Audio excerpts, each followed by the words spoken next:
Welcome to Something Rhymes with Purple. This is a podcast all about words and language, and it's hosted by me, Gyles Brandreth, and my good friend, the lexicographer, Susie Dent.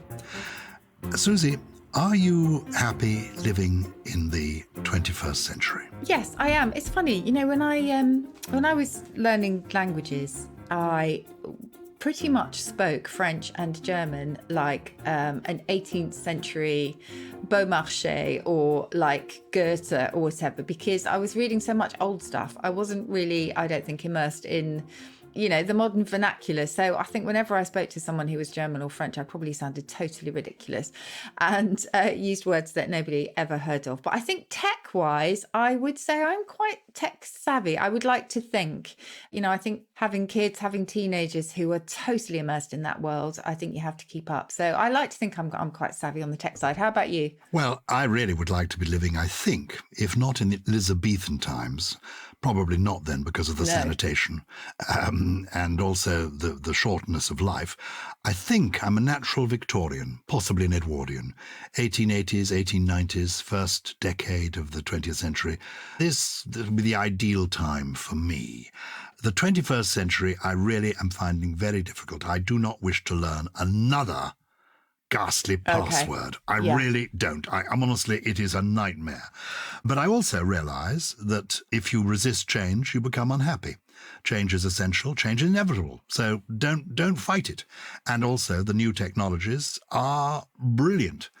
But it's just, oh goodness, I've mastered some of it. I can work my computer just about.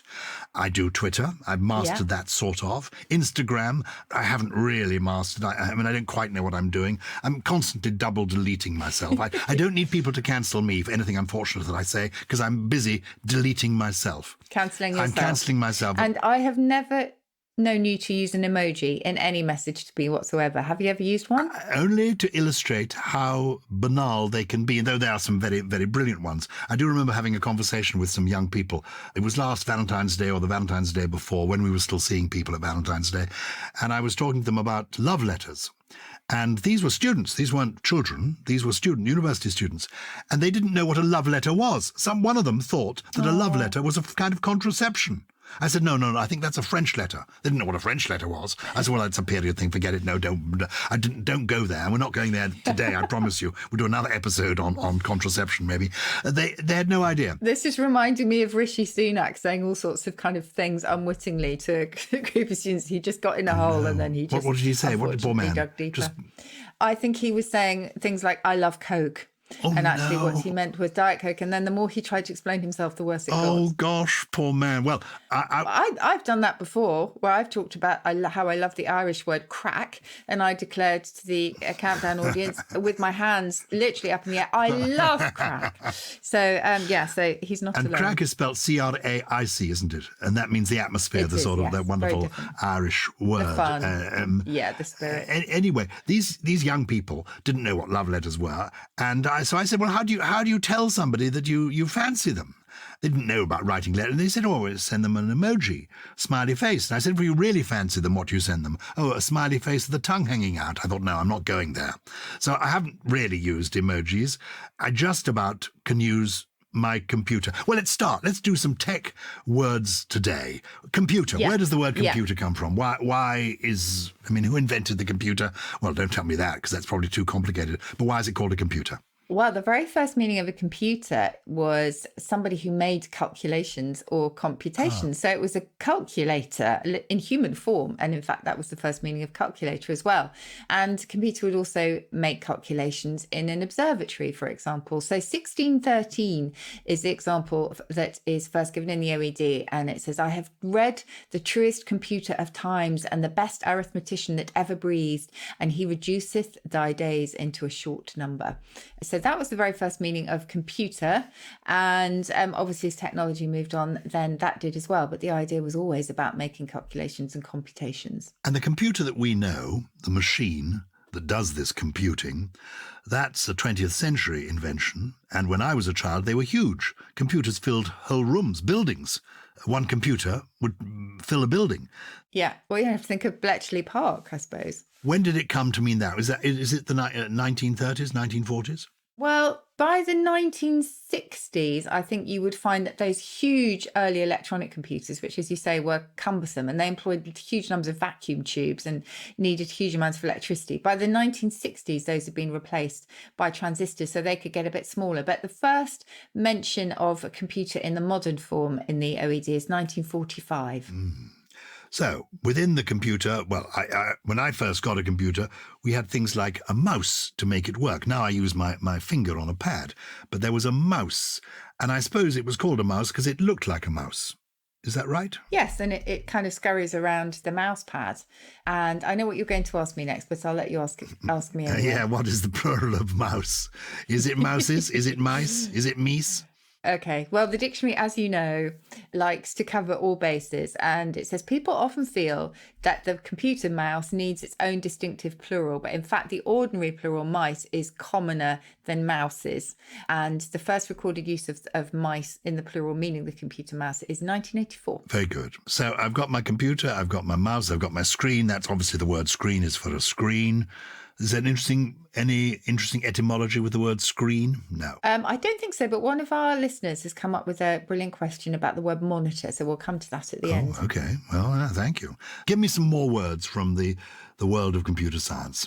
Okay, well, Google is quite interesting. Google, I remember when I was working at Oxford University Press and working on the dictionaries, there was a big debate as to whether Google should have a capital letter and even the verb, as in I Googled it, whether that should retain its capital letter because it had one at the beginning. And eventually it was decided that no, it was used generically as a verb to mean to look something up, even if you weren't necessarily using the Google search engine. So that had a small lowercase g, whereas Google, the search engine itself, of course, has a big G. But Google itself is quite nice because it's a creative spelling of Google, Googol, Google. And that's a number equal to 10 to the power of 100. And Google itself was named by the nephew of the American mathematician Edward Kasner, and he was working with large numbers like 10 to the power of 100. And the search engine's name was inspired by that number because the founders of Google, the search engine, they wanted to reflect their mission that they were organizing this infinite amount of information on the web. So it was pretty much a boast as to how much information it was able to index and then provide. It's a commercial name, so it's like Hoover. It's a commercial name. You know, which now means a vacuum cleaner, but was originally made by the Hoover Company. And so Google is a commercial name. Exactly. And it's just fallen into the language. And when we use it, if we're Googling something, it's a small g. But if we're referring to the search engine, it's a capital G. That's how we know the difference. And I'm sure there are purple people out there who can confirm this, but I have heard that the earlier name of the Google search engine was Backrub because the system checked backlinks just to check the importance of a site. So if it was indeed Backrub, I think they made the right choice with Google. It's a great word, Google. What about internet? Yes, we know who invented the internet, I suppose, or the World Wide Web. That was Tim Berners-Lee. But internet originally came from the phrase interconnected networks, or internetworks for short. And it was used with a lowercase I to mean a computer network that indeed connected a number of smaller networks. But when the World Wide Web came about, proposed in 89, as I say, by Tim Berners-Lee, the internet became its most widely recognized application. And so internet and World Wide Web became pretty much synonymous, and eventually internet took on a capital I. Digital. I mean, when I was a child, you had a digital TV. What it meant was you took your finger and pressed button 1 for BBC One, button 2 for BBC Two, and button 3 for ITV. I remember that. With your finger. That was digital. But the idea of things being digital, that's relatively new, isn't it? It's new, but very old, because you're absolutely right. You just do it with your finger. And of course, the Latin digitus meant finger, or actually toe as well, which is why we talk about our digits.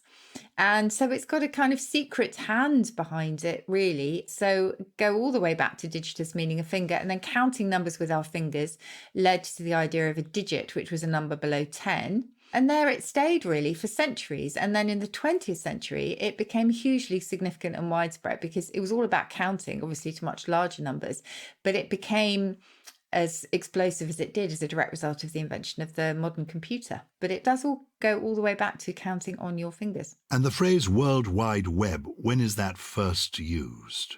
That's a good question. I can look that up for you. I suspect because Tim Berners-Lee proposed it in 1989 that it was the late 1980s, but I can see when. I remember when I was an MP back in the 1990s and all this was beginning to become a sort of phenomenon, I was working for the then minister who was responsible for what now becomes digital matters, but we didn't know what to call it then. And a very young Daniel Finkelstein, now of the Times, Danny the Fink, came to try to explain to us how all this was working. And I do remember he gave the analogy of it being like a spider's web. All these things are interconnected. We hadn't heard then of the World Wide Web, but he talked about a spider's web. And that was in the early 90s. Interesting. That's the same idea. Well, 1990 is the first mention that we have in the OED. So, I think probably proposed in 89, as far as I can see, and then taken as the title in 1990. But it's funny, it's abbreviated to www, but actually that takes far longer to say than World Wide Web. Oh, what's so funny is that it's always that precedes it, and everyone always says www dot before saying it. You don't really need to do that, do you?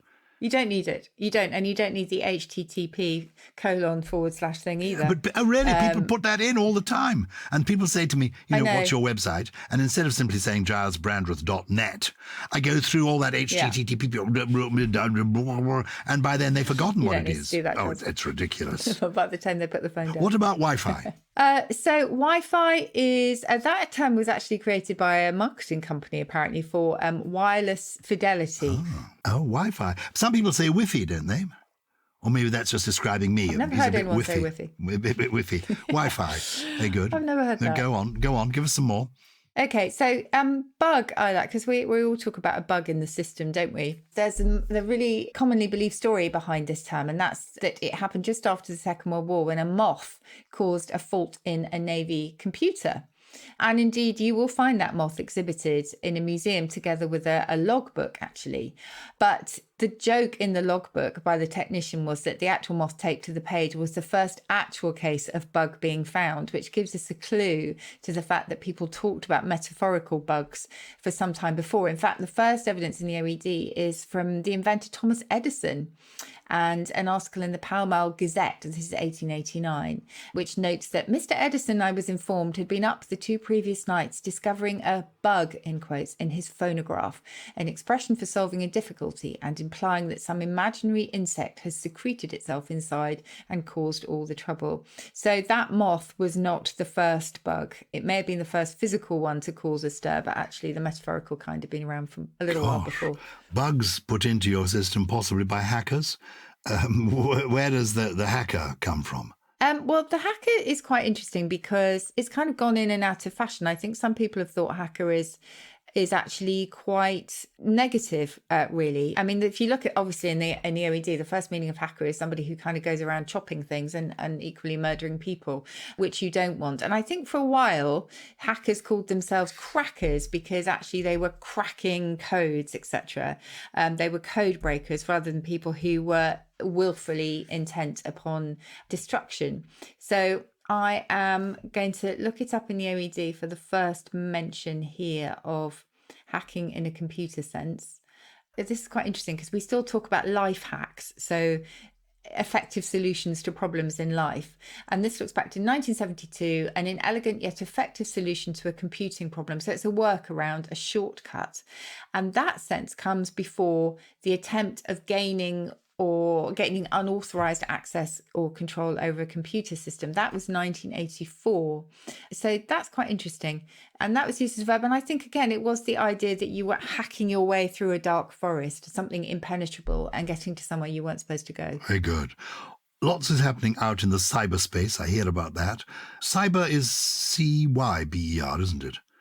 Cyber. It is. And it's been quite productive suffix, really. So 1961 is the first use of cyber in the Wall Street Journal as a prefix, but it's a shortened form of cybernetic, and cybernetics were all about sort of control, self-regulatory control, really, and also the integration of living things with electronic or other technological things. So it's that kind of hybrid, if you like. Oh, it sounds quite an ancient word. I mean, almost got, well, I'm thinking, I suppose, of cyclops. And that's why it's the CY that confused me. No, you're absolutely right, because cybernetics in ancient Greek meant that you were good at steering, and, it almost like a cybernaut was a steersman. So, no, you're absolutely right. It is an ancient root, if you like. It's going slightly off track to mention robotics, but the robot is a 1920s word, I think. Why do I think that? Yeah, so you will know about this because it was coined by an author. So one of the... Yes, it was, in a play called Rossum's Universal Robots. Is that right? Exactly, by Carol, is it Chapek? Yeah, Capek, Capek. Yeah, and robota meant forced labour or drudgery. Oh, really? So that's where robot... And so the robot is doing the forced labour, the drudgery. Doing the robot for you. But now they're taking over the world. Very good. Look, let's take a quick break, and then I want to discover, because you've explored the kind of the slanguage of different tribes, and I bet the people who work in fact, I know, because whenever my computer meister comes round, I do not understand a word that he is saying to me. He's telling me to upload things and then download things. I don't know the difference between uploading and downloading. So maybe after we can talk about that. Okay. Yeah, we can talk about that. And also I must talk about spam. Oh, spam. During the war, people used to live on it. And now, well, it's something we all hate. You're going to tell me, Susie Dent, about spam, which people of my generation will recall was a kind of luncheon meat popular during the Second World War. What is it to you? Oh, no, but I remember it as well. It was a proprietary name, wasn't it? And it was a blend of spiced ham. That's where spam comes from. Oh, it's a proprietary name, like Hoover and Google originally, is it? It's a portmanteau, really. Yes, and it was a proprietary name. And in fact, I think in the dictionary it's still got a capital S.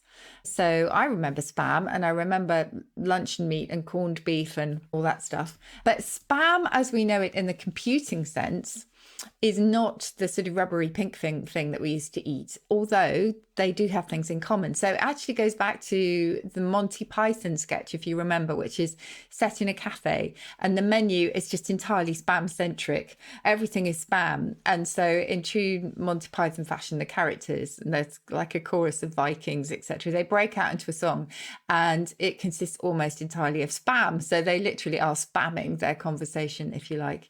And that's where it comes from, the idea of this kind of influx, this excessive influx of things.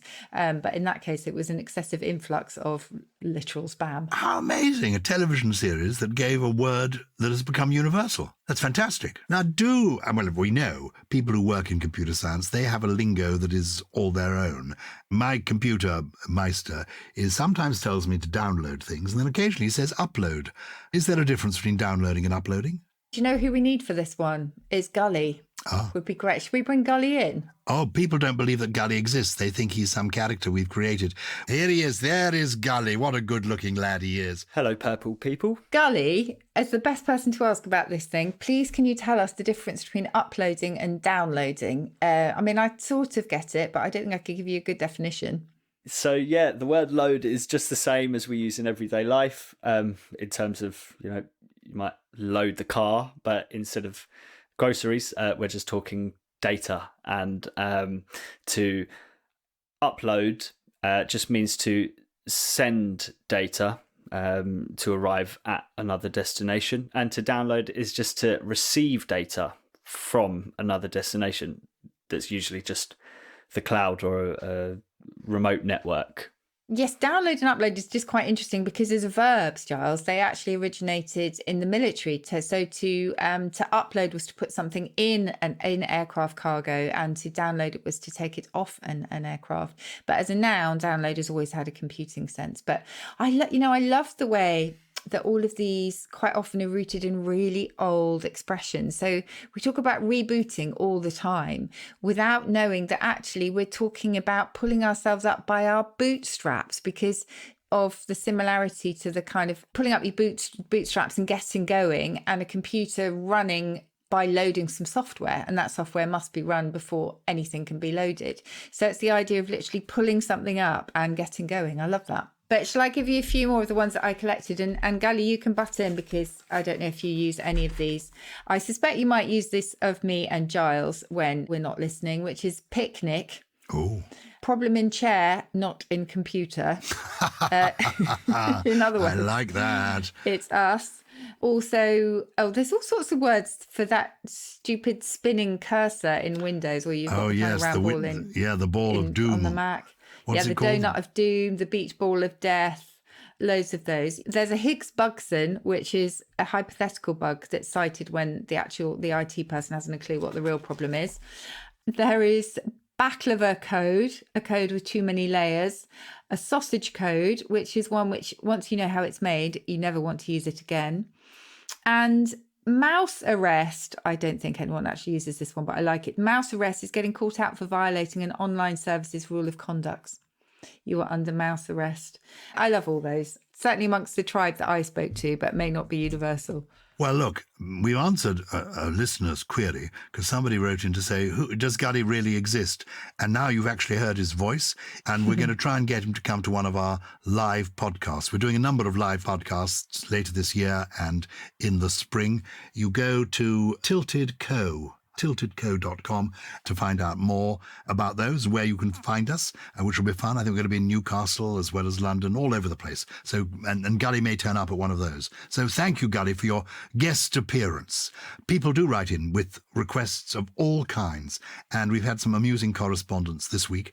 It's Lauren here from Leeds, says one email sent to us at purple@somethingelse.com. I was recently in a conversation with my boyfriend about his very complicated desk setup, and it occurred to me that he describes both his speakers for audio and his screens for visual as monitors.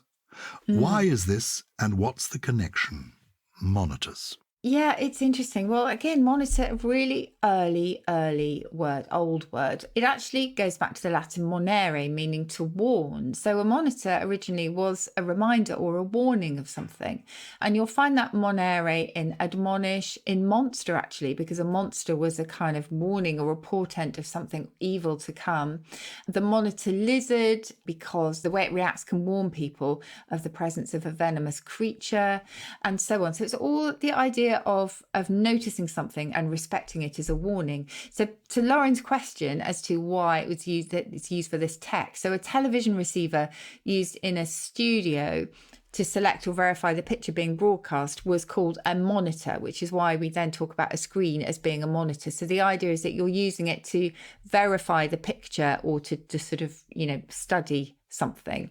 And then when you're talking about the speakers, that was because monitors were used still are by performers on stage to hear themselves and to check what is being recorded. So behind all of this is the idea of checking or supervising something. But as I said, it goes all the way back to that idea of being admonished or being warned about something. Very good. I just think it's so extraordinary how the world has changed in my lifetime. I first remember watching television in 1953. I was a very little boy, but we had a black and white set. We didn't buy it. We rented it from Radio Rentals. And it just had BBC. That's all we had, in black and white. In 1955, ITV was introduced, but we were a middle-class family, and we didn't have ITV. It wasn't regarded as respectable. So we just had, for the first, until about 1960, we only had one set on the screen. There was just these little grey, black and white pictures. And think out what the world is now. It's just amazing. In one lifetime, we've got, and this whole language that's come with it. All the words we've been talking about today, none of them would have been understood. Internet, Google, downloading, uploading, Wi-Fi, none of them would have been robot. Jane Austen, Charles Dickens, Oscar Wilde, none of them would have known these words. They wouldn't understand what we're talking about. Isn't it phenomenal? No, but what's lovely, Gyles, as we've said, is that their etymology would have been understood because they go back to things that actually were around then. So, we talk about bits and bytes and things, but actually bit is a shortening or a blend of binary digit. And that takes us back to that idea of fingers. So, they may be new, but I love the fact that we are rooting them in things that have been familiar to people for centuries. That's the joy of language. It evolves, it grows, and Susie Dent is here to be our monitor, to make sure that we're behaving ourselves and she's observing it correctly. Grand Slam now. John Hebblethwaite writes to us. In what has been a really challenging year, your podcast has cheered me up so much. Oh, how lovely. Oh. And accompanied me on many long walks and late nights in the garden by the fire. Well, that sounds fun. Fire in the garden. Anyway, thank you, he says. My question is, what is the origin of the term Grand Slam, which is used in lots of sports, but particularly rugby and tennis, plus some card games? This is an expression that I've been asked about before, John, and I've never quite been able to get to the bottom of it. So I can tell you where it originated, but I can't actually explain the slam bit. So maybe card players, and I'll explain in a minute, can tell me exactly why the slam bit has come into play. But the term seems to have originated in the game of bridge. So if you look at Hoyle's Games Improved from 1814, it will tell you what slams are. And one of the explanations here is these declarations will supersede that of Boston winning the first 6 tricks. The highest, called Grand Slam, is undertaking to get 13 tricks. So that is a slam, but actually that is the Grand Slam. But slam itself was the fact of losing or winning all the tricks in a game of cards. So it was a very decisive thing. Maybe that's the metaphor here, that just as you might slam your hand down on the table, a slam in cards was something very decisive, losing or winning all the tricks in a game. But it's also Grand Slam used obviously in lots of different sports, and we will talk about Grand Slam in tennis too. But I think you would find it in baseball, where it means a home run. I think in basketball also it might be used, and I was wondering if there was a link there to slam dunk. But all I can tell you, John, is that it originally meant the winning of all the tricks of one hand in a card game, especially a contract to win all 13 tricks in bridge. So I think the idea is of something, as I say, very, very decisive. But if anyone else out there, any of the purple people, can tell me exactly why a slam, other than that idea of being very quick and decisive, then let me know. Somebody walked up to me in the street this week, a purple person, and said, you must have answered this before, but what is the origin of podcast? And I said, well, it's like broadcast or narrowcast, but it's a podcast. And they said, well, is it a pod as in a P-pod? What is it? iPod. Yes, it's an iPod broadcast. That was the idea, because people were using their iPods to listen to them. What's an iPod? You don't have an iPod? No, I don't. What's an iPod? Oh, do you have an iPad? I think I've had an iPad. In fact, this is a true story. My mother, who died aged 96, was given by my son an iPad for her 96th Christmas. And he said, I'm giving you an iPad. And she didn't know, she had no idea what an iPad was. She thought it was going to be an electronic incontinence pad. And she said, I don't think I really need one, darling. Anyway, she opened it up and tried to play with it. An iPad. I love that. So an iPad, okay, so the I, we think, just goes back to internet, short for internet. And a pad and a pod, those were both riffs on iMac, which I'm speaking to you on now. It's a brand name for a type of personal computer. And the pod was smaller than the pad, but these are just all names of particular types of machines. But yeah, so it was an iPod broadcast. And of course, the first meaning of broadcast was to scatter seeds very widely in farming. So how things have changed there as well. Do you know we must do an episode on farming, on tilling the soil? The answer lies in the soil. Now, you've got 3 words. No stereotype as we. I have got 3 words. You've got 3 words for us. What are the 3 words this week? I just did a tiny bit of broadcasting for the BBC a few weekends ago for the Lord Mayor's show. I was talking about the vocabulary associated with the Lord Mayor's show, and it reminded me of the word cally-thump. And a cally-thump is a riotous parade. I wouldn't say the Lord Mayor show is a riotous parade. It just made me think of the wonderful word cally-thump and cally-thumpian. And a cally-thump is usually quite cacophonous. So it's a group of people who've got all sorts of instruments or spoons, utensils, and it's celebratory, but also if they're unhappy about something, they can produce a cally-thump.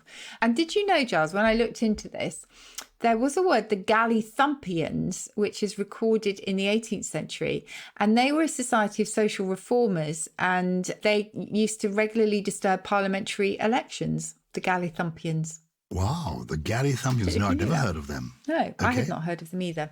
So cally-thump, a riotous parade. The second one I just think is quite beautiful. It's a foregleam, F-O-R-E, gleam, and it's a dawning light. So you might just see the hint of a foregleam at dawn. Well, you would. And I just think that's quite pretty. And then another F word, It's a tongue twister. To finish with, just a word that makes me smile, really. To foozle something is to bungle it. And if you manage to bungle most things in life, as I do very often, you're a foozler. You don't bungle anything, but it's a lovely word. Oh, trust me, Foozling. I love that word. You're a foozler, you are. Absolutely love. Well, I love those 3 words. I've got a poem for you. The other day we were talking about Spike Milligan, and it sent me back to, I've got lots of collections of Spike Milligan's verse, and one of my favourite ones is a very short poem. Well, I might give you 2 of Spike's poems. One, a silly one to begin with. The herring is a lucky fish, from all disease inured. Should he be ill when caught at sea, immediately he's cured. You get it? Get it? The joke about the herring? I do. But this, I think, is this is, I think, a lovely. It's a 5-line poem by Spike Milligan, and this is my offering for this week. Things that go bump in the night should not really give one a fright. It's the hole in each ear that lets in the fear, that, and the absence of light. Ah, how true.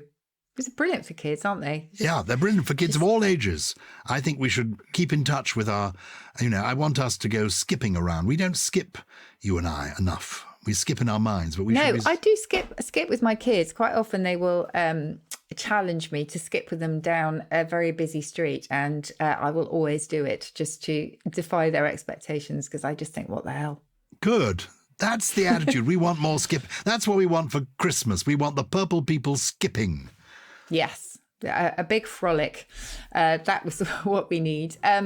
Well, thank you for being a purple person and for listening to us. And if you enjoyed it, do follow us on Apple Podcasts if you don't already, and on Spotify and Stitcher and Amazon Music and wherever you do get your podcasts. And also, it really helps us if you recommend us to friends if you feel so inclined. And also, we love you getting in touch via purple@somethingelse.com. Somebody will be writing in immediately to say, frolic, that's an interesting word. I wonder what the origin of that is. Well, we'll tell you another time. Something Rhymes with Purple is a Something Else production produced by Lawrence Bassett and Harriet Wells, with additional production from Steve Ackerman, Jen Mystery, Jay Beale, and... King of the Tech, it's Gully. Gully Gumdrops. We love you, Gully.